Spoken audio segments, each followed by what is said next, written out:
Sure. The Anthonys will answer and appear at deposition as required by the court. They're not going to refuse to answer anything inappropriate. I will be there. And if there's an inappropriate question asked, I will object, place my objection on the record, and then certify that question to the court. And then the court will determine whether they need to answer that or not. But they will do what they're legally required to do. Brad, there was a bracelet that was put into Casey's clothing that she wore into court. Do you know the story behind that, how that bracelet got put in there, who put it in there, and how it got to the jail and so forth? I do now. And I'm glad you brought that up, because Mr. Baez has been criticized as bringing that into the jail. Based on that criticism, we talked, and as it turns out, that bracelet was placed in Casey Anthony's clothes by the family. And they didn't do it knowing that it was not the right thing to do. They did it to show support for their daughter. Mr. Baez has taken the hit for that, and that's not right, because he didn't do it and he did not know about it. Do you know what their purpose in doing that was? Did they want her to wear it to court? Is that what their reason? They wanted her to know that they love her, they support her, and it's just as simple as that. In your dealings with the Anthony family, as an overall statement, are they satisfied with the way that their daughter's defense is being handled? I can't answer that question. Why not? I can't answer that question.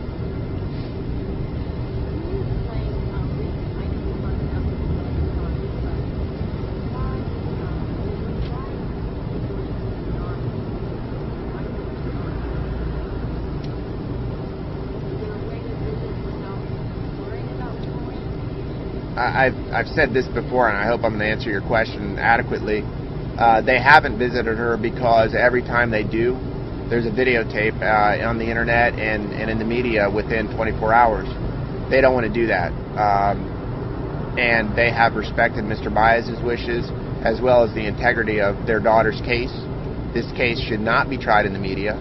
She's got a right to be proven guilty beyond a reasonable doubt, and if the state can't meet that burden, then a jury's got to find her not guilty. And that should be done by a jury of her peers, and not the public and not the media. So in the broad picture, although it's hard for them not to visit her, she understands and they understand, and they are trying to be respectful of that.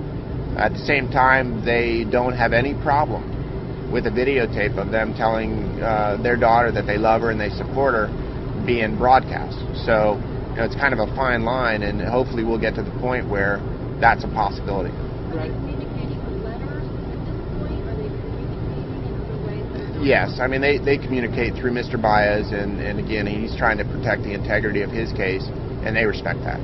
There's been a lot of talk. A lot of people are wondering where the Anthonys are and what their beliefs are. Do they still believe in Casey's innocence? They support their daughter, and they love their daughter, and that's as far as I can go with that.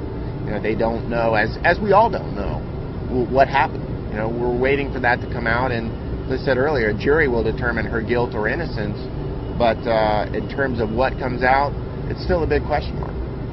Brad, how hard has it been for Cindy to plan this memorial service and know that Casey can't be there too? How has that been for Cindy and George? Very difficult. Difficult on one hand, but therapeutic on the other. I mean, as it is for any family. Having a service for a loved one that they lost, it's part of the grieving process, and it's part of the grieving process, I think, for all of us, because so many people have put their hearts out there and fallen in love with this little girl that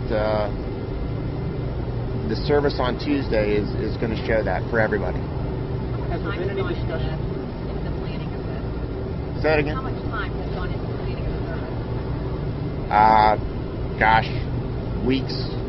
No, not all at one time, but parts here and there. And of course, the main part is, when would Caylee be released? When would she be ready to go back to her family? That's part of the closure process and the grieving process, not as much as planning. Has there been discussions by the family talking about attending future court proceedings, knowing that they will be able to see their daughter there in person? They're going to do that on a appearance by appearance basis, whether they can get in there and show their support without having a crowd around them, and of course that will depend on when they're able, when they're ready to step back into the public eye. It's just got to be painful. They can't talk to her. They can't see her without knowing all the scrutiny that would fall down. I mean, it's got to hurt. That's the hardest part, is not being able to talk to her freely. Even if they do have the opportunity to speak with her, they won't be able to say everything that they would want to say for fear of everything being out there. And I'm not talking about incriminating statements. I'm talking about personal family thoughts that you and I are not subjected to. I mean, if you want to call your mother or your sister and tell her all the things that you want to tell her, nobody's going to know about it. And they don't have that privilege, that opportunity.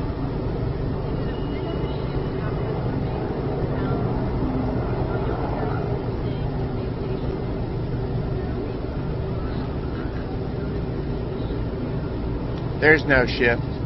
She is innocent. She's innocent until proven guilty.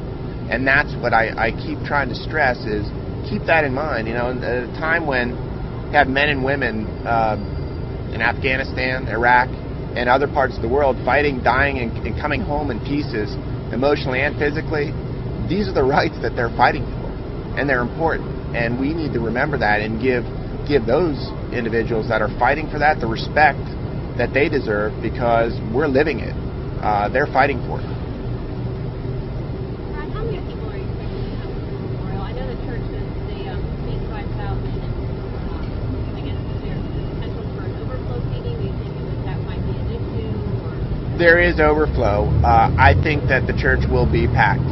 I think that it'll be filled to capacity, and probably we will go into overflow. Think you may have to turn people away? I hope not. I really hope not. We'll try and accommodate everybody if it's possible.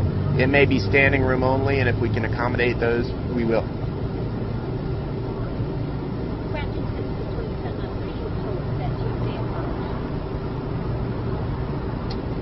I hope that Tuesday is the beginning of closure on this part of the grieving process for the Anthonys. There's never closure to losing somebody that's close to you, especially a child that didn't even reach 3 years old. This little girl has touched everybody's hearts. Everybody that looks at her, that hears her, can't help feeling for her and for the Anthonys. So I hope that Tuesday is the beginning of the next step of the grieving process for them. And I also hope that for the public, they are able to show up and realize that it's about Caylee Anthony and nobody else, and they're able to give their respects and their tears and their prayers for her, and that everybody is able to take the next step from here. Do you have any reaction to bounty hunter Leonard Padilla coming back into town? Unless he's moving in, I don't know why he belongs here, and I'd like to see him go back home, honestly. Is he coming to the funeral? Have you heard that? Will he be welcome? Yeah, will he be welcome?